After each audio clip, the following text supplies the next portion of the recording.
Warahmatullahi wabarakatuh.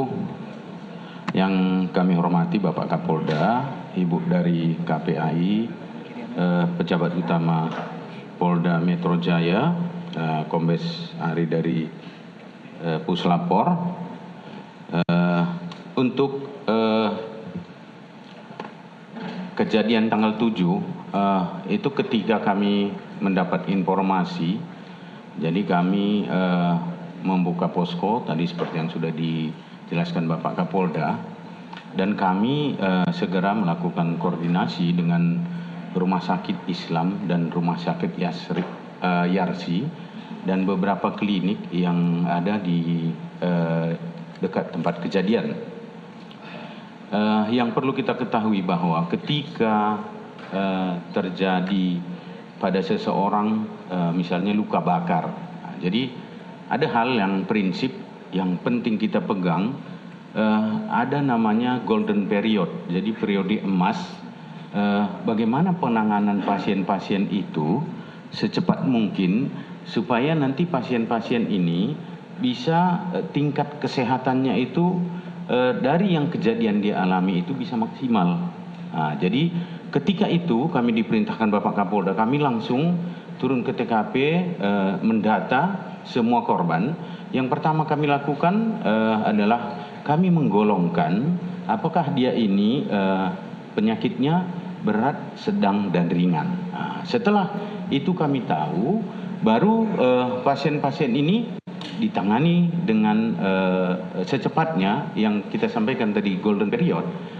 Karena ketika misalnya golden periodnya itu tidak tercapai, maka mungkin saja pasien itu nanti bisa ada gejala sisa. Artinya mungkin karena di sini jenisnya banyak, ada yang luka bakar, ada yang gangguan pendengaran, ada yang shock hemoragik, mungkin karena darahnya banyak keluar, ada juga fraktur tulang tengkorak, ada juga gangguan pernapasan, ada juga penyakit lain, mungkin luka-luka, mungkin karena dia ada paku atau mungkin lain yang ditemukan pada saat kejadian itu.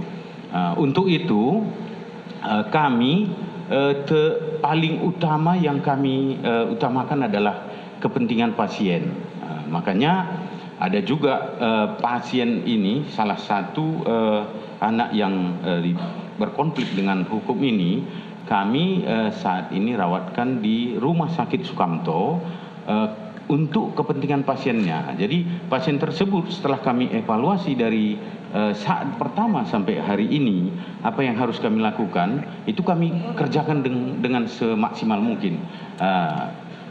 Pasien yang di Rumah Sakit Sukamto, hari ini juga kami lakukan tadi tindakan operasi namanya dekompresi tulang kepala, karena waktu kejadian itu ada dekompresi tulang kepala. Jadi kami melakukan perawatan di sana supaya lebih maksimal, dan penanganan kami di sana dokter bedah ahli saraf dan dokter bedah plastik.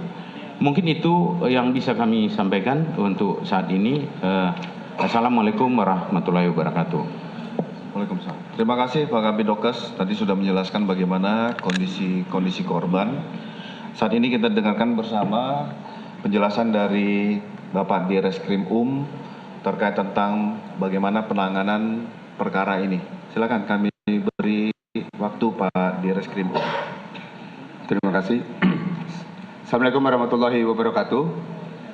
Yang terhormat Bapak Kapolda Metro Jaya, mohon izin rekan-rekan, kami akan menyampaikan terkait dengan sebagaimana kita ketahui bahwa pada tanggal 7 November 2025 kemarin telah terjadi satu peristiwa hukum berupa ledakan di SMA 72 Jakarta Utara.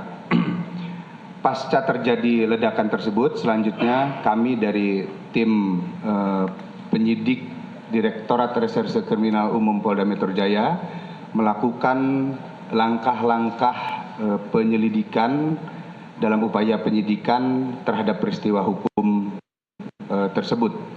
beberapa petunjuk, alat bukti, dan keterangan saksi sudah kami kumpulkan.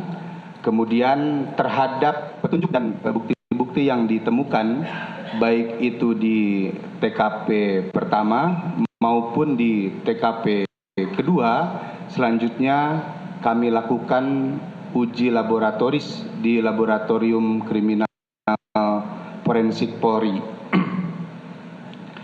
Kemudian terhadap saksi-saksi kami juga sudah melakukan pengambilan keterangan, permintaan keterangan terhadap 20 orang saksi untuk memberikan keterangan sehubungan dengan peristiwa hukum yang terjadi tersebut. Sampai dengan saat ini kami terus melakukan upaya pendalaman dalam proses penyelidikan dan penyidikan di Direktorat Krimum Polda Metro Jaya, sejalan dengan kami selalu mengedepankan juga terhadap pemulihan, baik itu pemulihan kesehatan maupun pemulihan kondisi psikologis dari para korban untuk menjamin proses. Ya, pemirsa, baru saja kita sama-sama saksikan